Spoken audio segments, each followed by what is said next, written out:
Welcome back to my channel, back again with yet another interesting video. Before we get started, please subscribe, like and share your thoughts on this video. So in this video, I have compiled a number of videos for you guys to watch. Note that these videos are from Israelis who share horror stories about birthright trips and supporting Israel. Now, talking about birthright trips, Israel sponsors few trips like this is a 10-day free trip offered to young Jews who are 18 to 35 years old. Now, you would wonder why it's so good to be true. Like, why should people sponsor your vacation trip? Now, in this video, you'll hear a couple sharing their experience during this trip. They share how they were kicked off of the birthright trip to Israel, basically for asking questions about the war between Israel and the West Bank. So what happens during this trip is that you don't need to be inquisitive about Palestine. Like, you don't have to ask questions. So if you want to enjoy the trip, you have to leave your values at the door. Others shared the reasons why they don't or stopped supporting Israel. With that said, let's get into looking at the videos I have compiled for you guys. I will be right back. Have you ever been offered a free trip to Israel? If you have, I'm sure you've been tempted to go, but I'm about to tell you why that's probably not the best idea. Spoiler alert, it's actually a really, really bad idea. Welcome to our new series, Boycott Birthright, and other free trips to Israel, where for the next 10 days, we'll be going over the Birthright Israel itinerary and exposing the harm behind it. So you might be wondering, what is Birthright? It's a free 10-day trip offered to young Jews 18 to 32 years old to visit Israel and the Golan Heights. But Birthright isn't the only free trip to Israel out there. Faith groups are often offered free trips to Israel, as well as new members of Congress. There's pretty much a free trip to Israel for any demographic out there. But Birthright is not just a free trip. It's a tool to perpetuate the occupation of Palestine. Well, how is it a tool? It's just a free trip to another country, right? Wrong. But that's what we'll be uncovering in this series. Yesterday, the first Birthright trip of the summer left from Chicago. Let's take a look at what they're up to. One of the main ways Birthright perpetuates the occupation of Palestine is by manufacturing a sense of ownership and entitlement over Palestinian land and erasing the history of the indigenous Palestinians that have lived on that land for generations. It removes the narrative of the occupation and the violent ethnic cleansing of indigenous Palestinians. Let's take a look at the itinerary here. Right off the bat, we see the words, welcome home. This is that manufacturing of that sense of ownership over Palestinian land that I was talking about. Foreigners are being welcomed to Palestine as if it is their home, while in the same vein, Israel is exiling and murdering Palestinians on a daily basis. Let's take a closer look.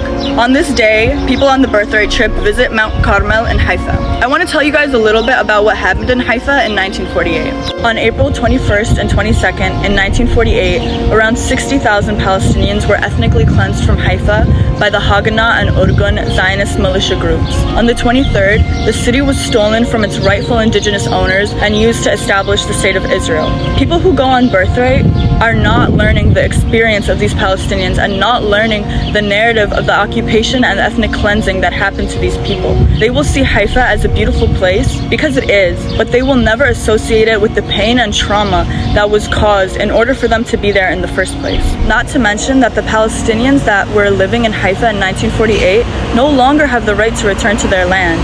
They're not even allowed to travel there. By erasing this history and reality that still exists today for Palestinians, Israel is able to separate itself from its violence and rebrand as a beautiful, innovative country where people are able to have experiences that are so crucial to their identity that they'll remember for a lifetime. This is why Birthright is harmful. It's great to appreciate the beauty of Haifa. Palestine is a beautiful country, but it is unfair to appreciate it without acknowledging and supporting the Palestinians that were ethnically cleansed from this land just 75 years ago. The Palestinians that still live under Israeli occupation in an apartheid state. We can do better by boycotting Birthright. Do not go on Birthright or any free trip to Israel unless you want to contribute to the occupation of Palestine. I've not been a supporter of Israel since 2014, and one of the big reasons why is when I was in Israel, it is so incredibly just suffocating how much propaganda there is. And here's the thing, I'm from America, there's so much propaganda within that, but propaganda for Israel is at the core of its being. I was there for Birthright, and Birthright is 100% a propaganda trip to tour of just propaganda. Because here's the thing, you really have to think, please, anybody, any other Jewish person who was on a Birthright trip, think about, why was anybody paying for a free vacation for you? Because we love the Jews? No. Or because you're American and Israelis need Americans to side with you. So regardless, there's so much propaganda in Israel that it seemed overwhelming. Anybody that I would go up to would be like, welcome home, right? And it's so lovely, right? If you're very lost in the world, it feels so good. It feels so good until you started to hear how they were talking about Arabs. And I'm going to say Arabs as a whole. I'm not going Palestinians, obviously, but I am saying at the deep root of how much hate there is and how much spinning there is. Like, why does nobody leave us alone? What are you talking about?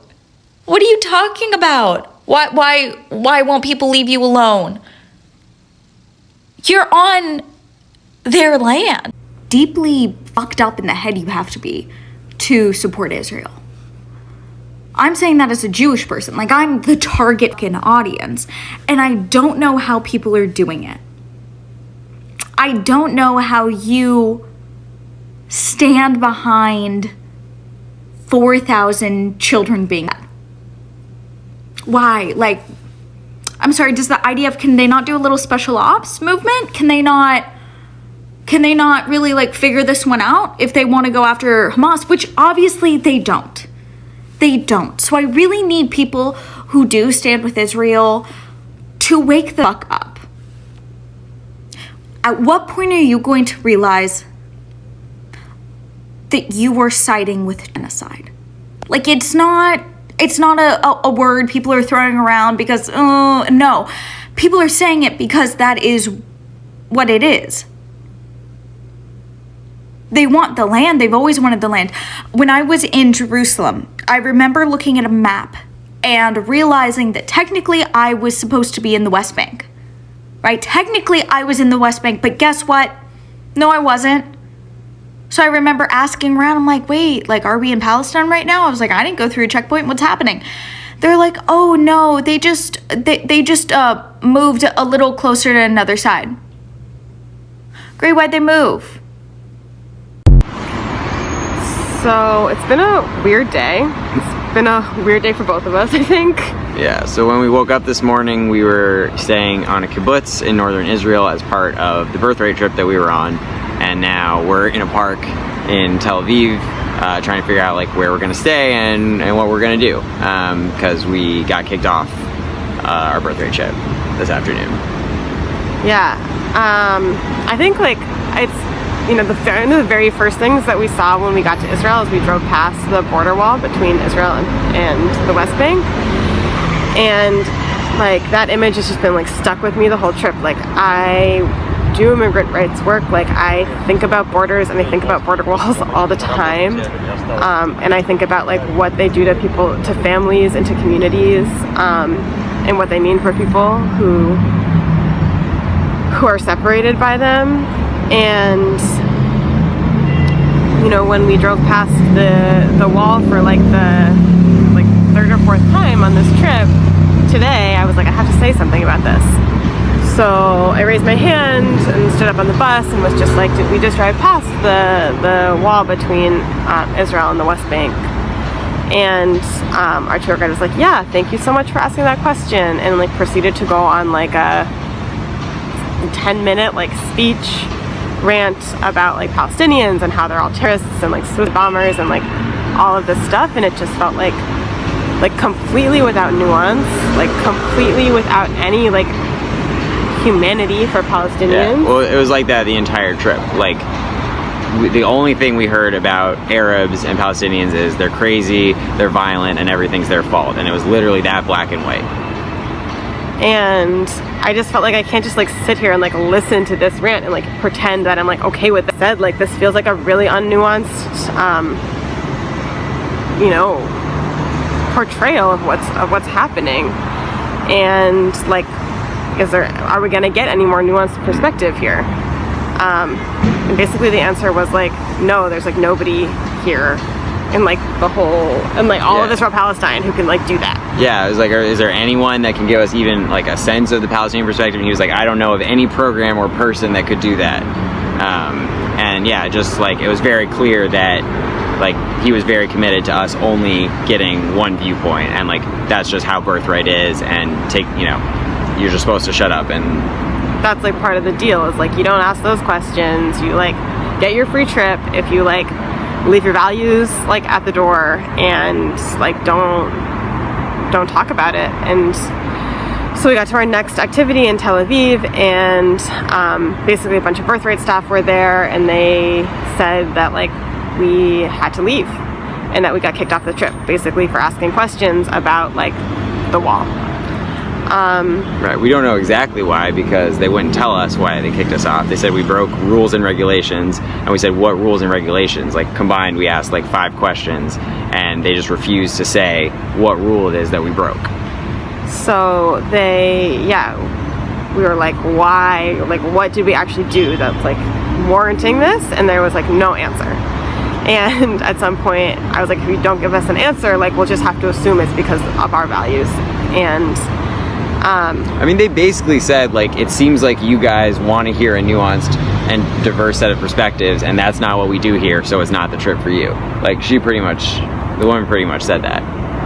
And the thing that they were like really upset about is when we were asking the question, someone was filming, but people have been filming like the entire trip, so you're allowed to film like anything else on a Birthright trip except for when you ask questions about the wall or the occupation, or like whether you can hear from like any sort of nuanced perspective. Yeah, and the tour guide was upset about that, and like that's a human reaction that happens, but for that to then mean that we get kicked off the trip because somebody else was videotaping, or which has been happening the entire trip, just didn't make sense. So we asked them like specifically like what is the thing that we did to like get us kicked off this trip, and they like wouldn't pinpoint anything in specific. It was just clear that like if you have values that you want to hear more than one perspective, that's like then Birthright's not the place for you to be. And I feel pretty rattled by it still, and we're like gonna figure out now like where we're gonna go and what we're gonna do, and like hopefully we'll get to hear like some more varied perspectives than we were able to hear on that trip. Now, this Birthright trip gives them a claim over the land, because that is like the mentality that they expose them to. So the thing that people have to realize is that a lot of Jews, because Zionism has been trying to intertwine with Judaism since 1948, there has been an inherent bias that Jews grew up with, that Palestinians hate Jews, they want to analyze them, they're the reason that they can't live in peace with them, like making it seem as if Jews want to live in peace with Palestinians, but Palestinians don't. Now, I think this is why people think like this is a religious war, because that is what they are taught, obviously. But when you grow up, you start to question things like a normal person. And this is when they realize that they can't be true, like it can't be true. Now, back to the trip. It's like a 10 days trip to Israel, and anyone can go. You can be in Europe, you can be in Latin America, but if you have Jewish blood in your ancestry, then you can go. You can also go if you've converted, but you have to show documentation. So you just have to buy the plane ticket, but everything else is taken care of. And the way it's funded is through very rich Jewish donors who donate a lot of money to those organizations who plan Birthright trips. And you can sign up through a random organization you find online or other ways. But like there's so many of the organizations that plan and take people on this trip. And they are all much pretty similar when it comes to experience in terms of the cities you go to, the places you see. So these wealthy Jews are the ones who fund them, who also want people to learn more about Judaism and see their land according to them. And it is framed as a way to get closer and learn about their history, be closer to your ancestry. So like many people don't even question that. Now, the main reason of this trip is definitely to get people who don't live in Israel to want to move to Israel. And that's a term called aliyah, and that that's like making an immigration or immigrating to Israel, uprooting your life where you are, and you decide you want to live there and become a citizen. In a nutshell, you are eligible for a Birthright Israel trip if you are 18 to 26 and meet the Birthright Israel Jewish eligibility criteria. Additionally, you must have already graduated high school by the time of the trip and cannot be attending a full-time Jewish studies program. Finally, this must be your first Jewish peer trip to Israel since turning 18. Now, all applicants must be between ages 18 to 26 at the time of the trip and must have already graduated from high school.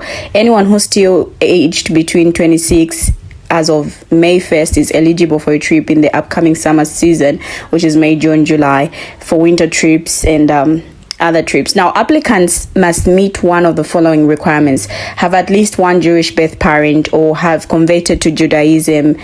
That's it. Like, you don't need to be religious to qualify or to fit in the trips. In fact, many of the participants have more of a cultural connection to Judaism than a traditional one, and they strongly believe that there is no right way to be Jewish, and you'll never need to worry about being Jewish enough on any of their trips.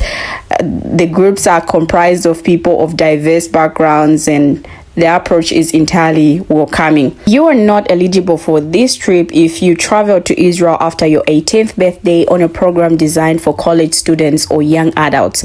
Programs include university, study abroad, gap year, seminary, internship, or any other experience under the umbrella of Onward Israel or Masa Israel.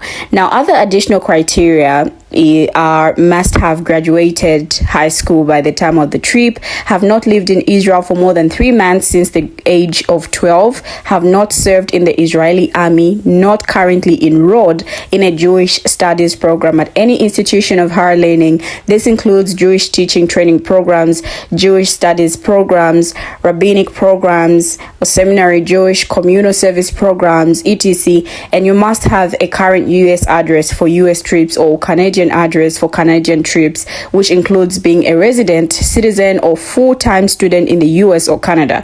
However, applicants living in Canada are eligible to take part in most of the specialty trips departing from the United States. Now, you might be wondering, why is Birthright Israel free even for participants who can afford to travel to Israel on their own?